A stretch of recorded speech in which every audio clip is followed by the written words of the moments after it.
Hi, intrepid viewers, wherever you are in the world, thank you for tuning in. Just before I get going on the nitty-gritty of this reading, thank you, all of those who have asked after me in the floods. No, they're a long, long way away. They're in my home state of Queensland, and they are terrible, but they're not impacting on me. They are on other people. But thank you for asking.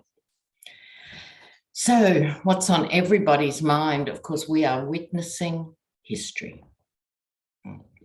The other night, I stayed up virtually all night. I kept getting text messages from lawyer friends of mine saying, "Are you watching the EU Parliament?" And I thought, well, actually at 1 a.m, it was the last thing on my mind, the EU Parliament.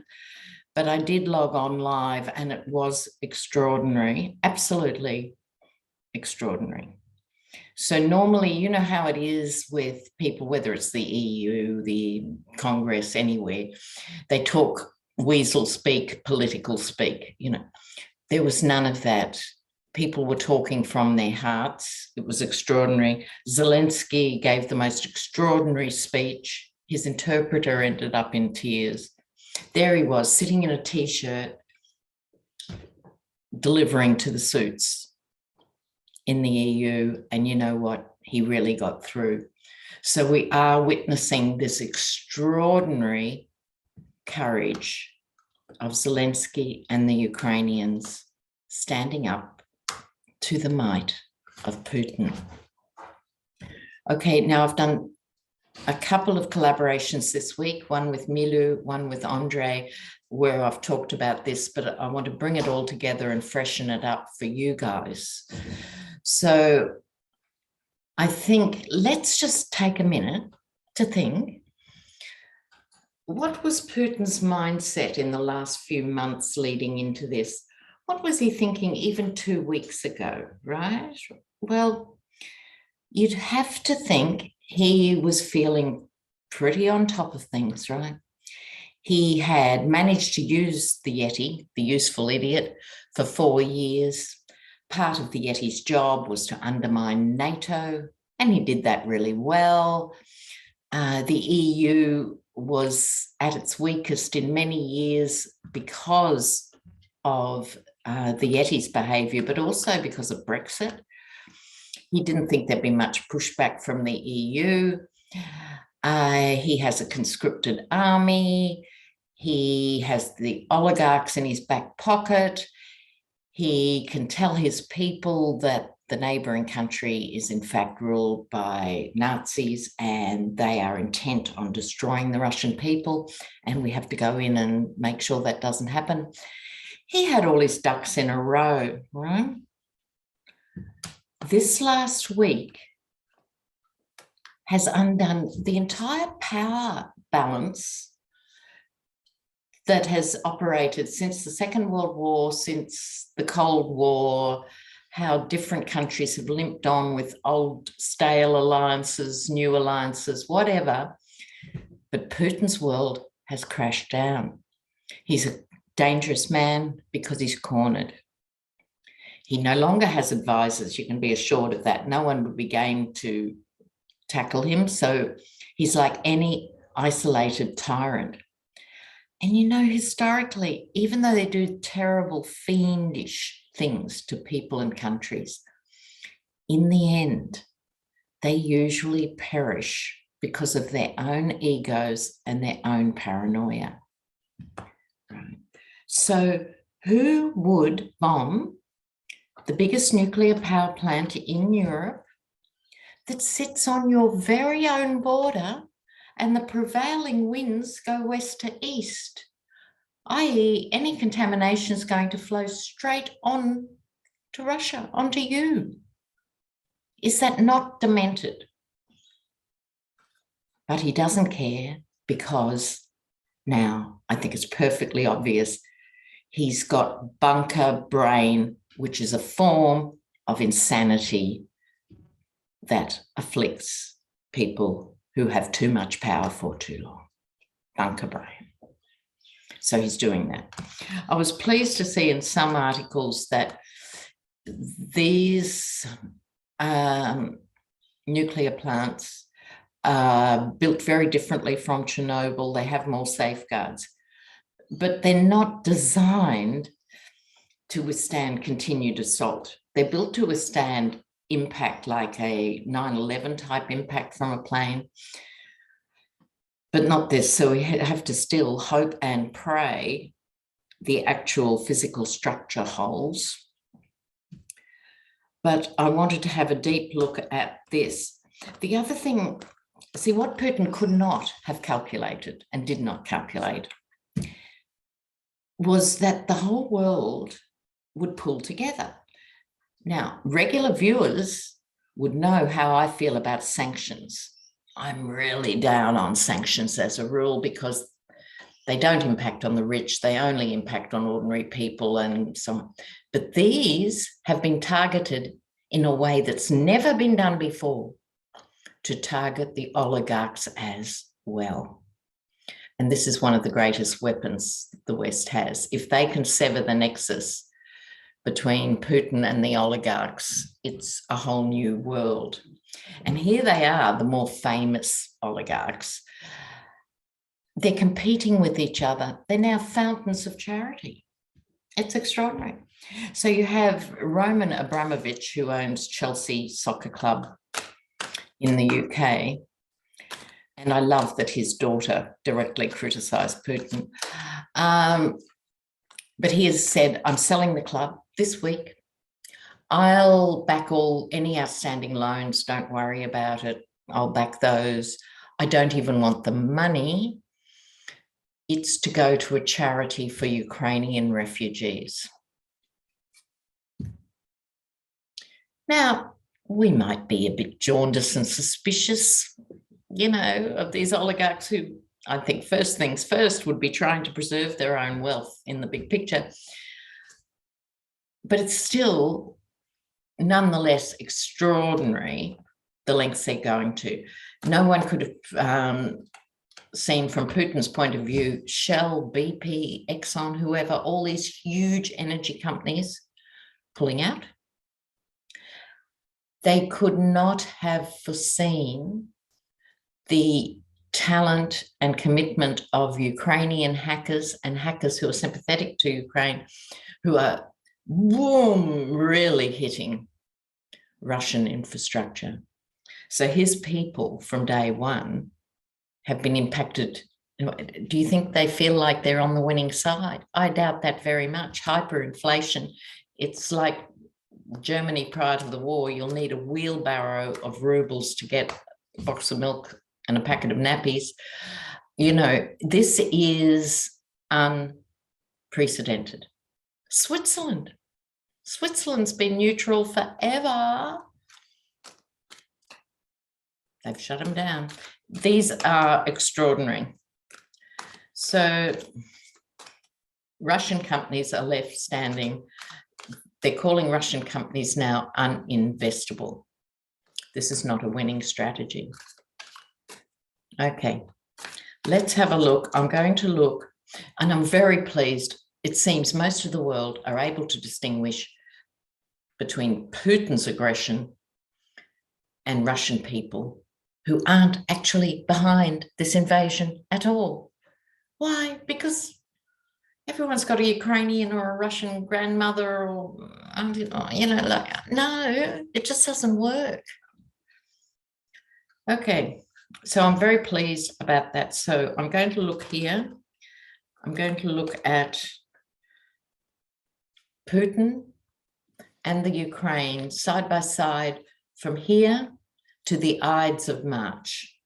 So great tyrants of the world, including Julius Caesar, because we shouldn't be too confused with the Hollywood version of Julius Caesar. He wasn't a nice man, who was famously assassinated by his own peers in the Ides of March, which is around the 21st, 22nd of March. So let's have a look at that time frame. Okay. So here we have it. We'll have Putin on the left and we'll have Ukraine on the right, and we'll see.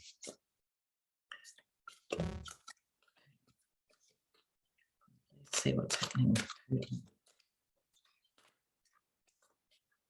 I'm going to put them face down at first. We may need a few extra cards, depending what turns up. What's happening now for Ukraine? Ukraine.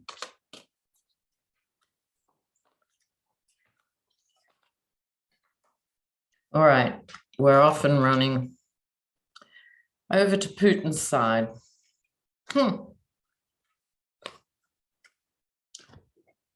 I'll bring them up as I turn them over here. Look.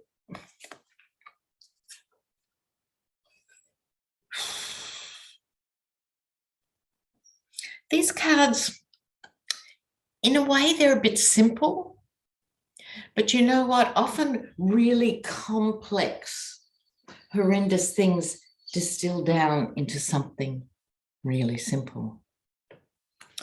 Now, here he is in the middle planning. This is him in the bunker, won't see anyone physically because he's terrified of COVID, doesn't trust another living human. I doubt he even trusts his wife or ex-wife or whoever she is. This is a man who trusts nobody. Planning. What is his obstacle? I'm glad you asked. The entire world is Putin's obstacle. This is what no one expected. I think even those of us in the West who were watching going, oh, look, NATO's not going to send troops. Everyone's finished with land wars. You know, no, it's not going to work. This is the entire world, and it's also symbolic of the end of a cycle. I'll return to that if I remember. So, the root of the issue, in this case, it's a slightly twisted Queen of Cups. This is his idea of his legacy that he's very wedded to, bring back Russia of the 1600s with me at the helm as the Tsar-in-chief, when Russia was great, you know, the fantasy. How does he set out to achieve that? The devil, he would stop at nothing and still might. If we think of nuclear power as the absolute demon of madness, of fossil fuels are one thing. They are busy destroying the earth 24/7. But nuclear power, the effects last such a long time. This is truly demonic stuff. So I think this is speaking to the nuclear. So what's going to happen? I think there's going to be shock and awe, but some sort of olive branch will be held out to Putin. Stop now and maybe you won't be done for war crimes, or stop now, get out and let someone else take over. He'll be offered, but he doesn't want it. He's too far gone. He's too mad. Final outcome, he won't take the offer. And this is the fool. He'd rather walk off the cliff, which is exactly where he is now, on the precipice. So that's his cards. Now, poor Ukraine, what an extraordinary, extraordinary country. Over 1 million displaced people now already, you know. But lest we forget, there's already been an attempt on Zelensky's life directly, as opposed to generally, a few days ago, and it was thwarted because of Russian intel to Ukraine. What's been underestimated in all this is these are languages that each side can speak. There are historic connections, and for the first time, Russia is not acting, in sync with its despotic leader. It really isn't. So Ukraine, bravely holding on, the Knight of Wands, bless. Okay, the burden is the burden. The obstacle is the burden. How long can they hold on? Because even though the world's saying, we'll send you this, we'll send you that, that all has to come in via land, via Poland, and people have to have the skills to operate it. You know, this is not going to be resolved in a rosy way quickly. We are going to see horrific images. But nonetheless, we mustn't forget this. The world is seriously on Ukraine's side with this. Oh, this is my deck with the 2 devils in it, which I didn't know about till 3 days ago. And now, look, the devil's turned up in both their cards. This is what they're up against, the same thing. Exactly. How bizarre. I decided to leave it in because I thought I read on such hideous people. I've probably got room for 2 devil cards. Okay, so this is the power of persuasion, the ability of Zelenskyy, who, lest we forget, does not have a deep political background. He just comes from the heart as an actor, and his message has galvanized the world, you know. What's on top of Ukraine? I'm turning these over one to, oh, thank God, thank God. Okay, so I flipped the next card as well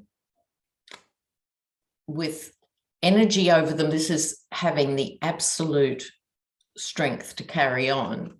The short-term outcome is the 8 of Swords being hemmed in. Russia's coming from all sides, being hemmed in. So the extra card I drew, Queen of Pentacles. Have I not said, viewers, this will be the mothers in the Ukraine, the mothers in Russia, the mothers, everyone, mothers, okay? And women generally. You don't have to produce 3 or 4 sprogs to have that maternal energy, and fathers can have really good protective parental energy. So let me remind you about the 8 of Swords. The bonds can be shaken off. The foot is in the water. To trust the intuitive, to trust the power of the dream, and 1 foot on land, and the captive can walk out between the gap in the swords. Wow. Wow. That's between now and middle March. So we're going to see confronting stuff and absolutely amazing stuff. And again, I mean, the Russian hackers, not the Russian hackers, well, there's probably a few of those too. The Ukrainian hackers and friends of are doing such an incredible job. Apparently they've tiered them. So those who have high hacking skills are doing what they're doing to get into high parts of the Russian organization, and others are being used to just keep their computers churning traffic to flood certain other sites, you know, so you don't need the same level of skill if you're given the basic information. But what's fascinating to me in this, and I'm sure I'm not the only one, is the Russian soldiers who are defecting and how Russians are feeling about this. He completely misjudged this, and he's really signing his own death warrant. I use the term symbolically at this point. I'm just saying. The end. So I think the question, the really big question, will be who follows Putin. Because with Navalny, who they've tried to kill, God knows, who is still in jail, he is running on an anti-corruption ticket. That's not going to fly with the oligarchs, right? So there's all of that to look at down the track. But for now, I think this is, what's this is saying to all of us? I digress, viewers, but I think this is important. As astrologers have pointed out to us, even those of us who don't follow deep, detailed astrology, we get the vibe, which is Pluto, the planet of deep disruption, is active now. The United States is going through its Pluto return, Pluto lasts for years. It's a slow, dense planet. It's the end of a 2,000-year cycle. It's the end of a 240-year cycle. It's the end of all these deep cycles where people have allowed other people to do their thinking for them and be their politicians and just hope for the best and not really stay awake at night wondering about it. You know, it'll be all right. Oh, no, it isn't. We're all being asked to be responsible for our own futures. I genuinely believe that. And to be honest, the baby boomers, we were really good at big ideas. We weren't very good at keeping politicians in check. We have to depend on the youth, but support them, inspire them, support them, mentor them to go forward, because the youth everywhere, whether it's young people in Texas going, no to your hideous medieval laws, no, people in small places, and we've already had a glimpse of this amazing youth energy. Remember Emma Gonzalez and David Hoggs after the Florida school shooting, right? They were inspiring. They're coming of age now.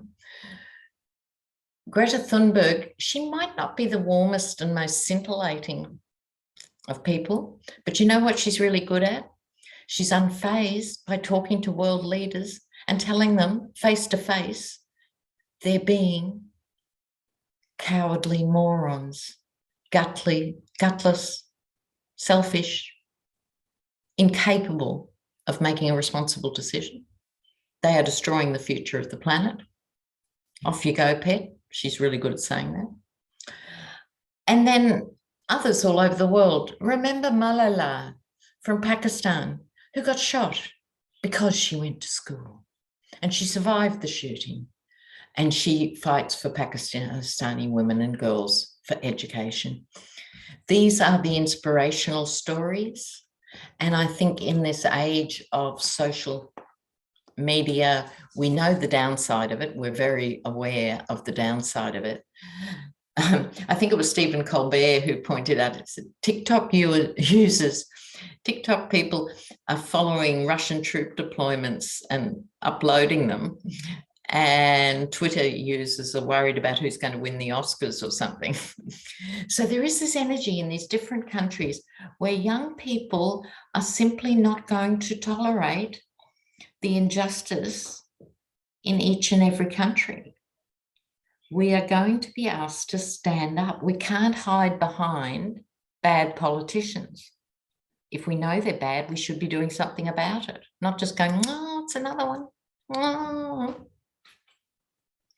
Just saying.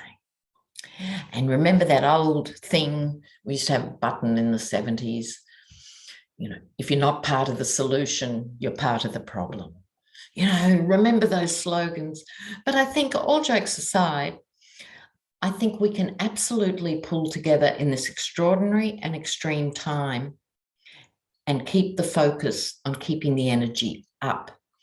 I just watched Cash Peters' most recent video, which I think is fabulous for talking about the energy of how any of us can actually transfer our own purest energy at our most heightened and enlightened form into another person or place and spread protection and light out.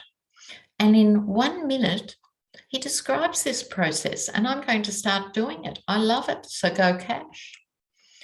All right, dearest intrepid viewers, I'll be back soon.